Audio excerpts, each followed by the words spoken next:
There is a scene in One Punch Man where Saitama is standing in a grocery store checkout, rummaging through his wallet, trying to get exact change. A massive monster walks through the street outside. The walls come down. Everyone runs. Saitama stays behind, finally noticing after he collects the right coins. Nobody in that store knew what was standing next to them. Anime keeps making this character. He looks like a nobody, underestimated, overlooked, occasionally laughed at. The social world around him has assessed him, quietly, automatically, and filed him under unremarkable. The social world is wrong. Japan has a concept called Tatemae, the self you present in public. The managed version, the performance you run so that everyone around you can form a stable read on who you are. Alongside it, Honne, the genuine self operating underneath. In any Japanese social space, everyone is constantly doing both things simultaneously, presenting a managed exterior while reading the exteriors of everyone around them. That active social reading has a name, Kuki o Yomu, reading the air.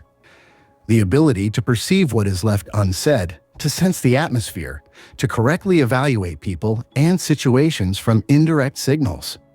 Social competence in Japan is measured largely by how well you can read the room, and the hidden extraordinary protagonist defeats this system entirely.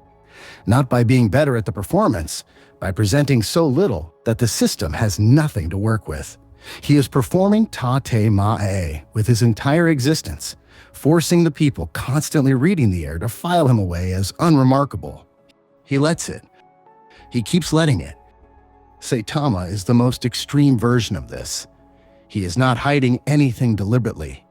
He simply exists in a way that makes him genuinely unreadable to the social architecture around him. He cares about grocery discounts more than recognition. He cares about his apartment more than his legacy. The social reading system cannot correctly evaluate someone who has opted entirely out of the performance, not because he is strategic, but because none of it interests him. He is the character who defeats the system by complete indifference to it.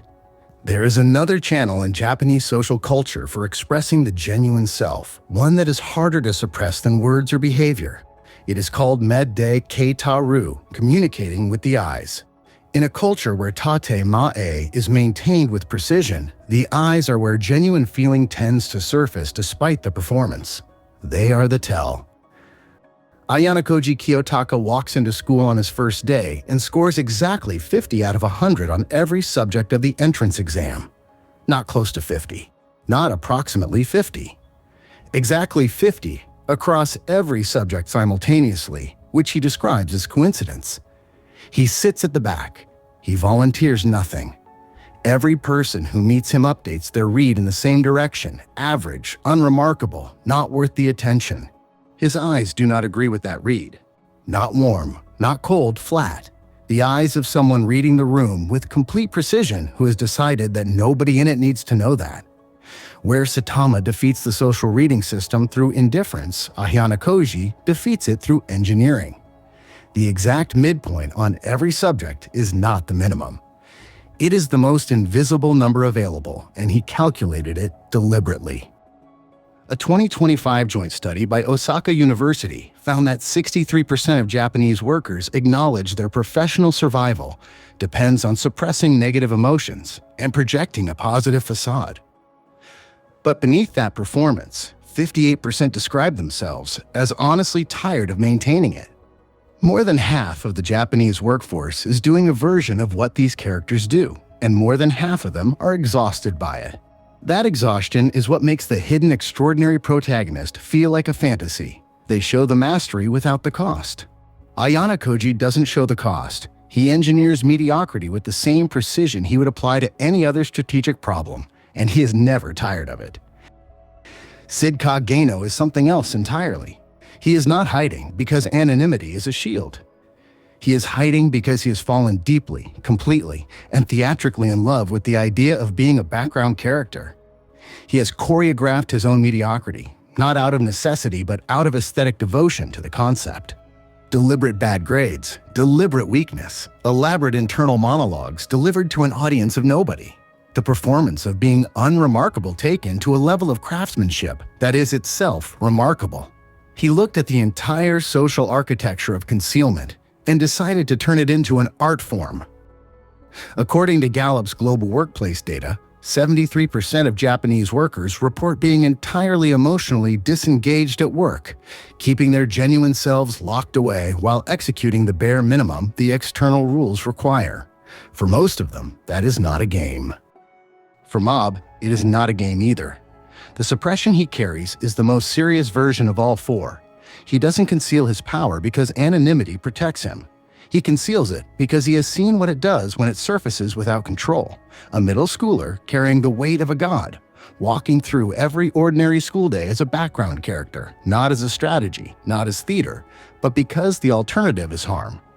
His suppression is an ethical position. The gap between how the world reads him and what is actually there is not a tool. It is the only option he has found that keeps the people around him safe. Each of these four characters is invisible for a different reason. What they share is that the social reading system, with all its precision and practice, gets them completely wrong. And in each of these shows, there is exactly one person it doesn't fool.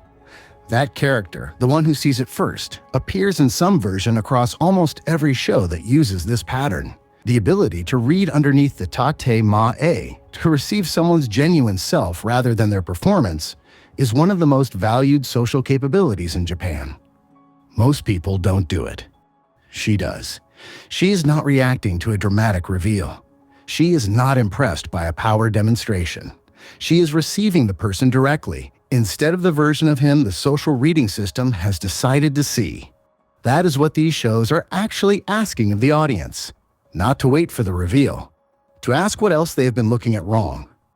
The performance layer doesn't just shape who you pretend to be. It shapes what the city builds for the moment the mask comes off. That's Tuesday.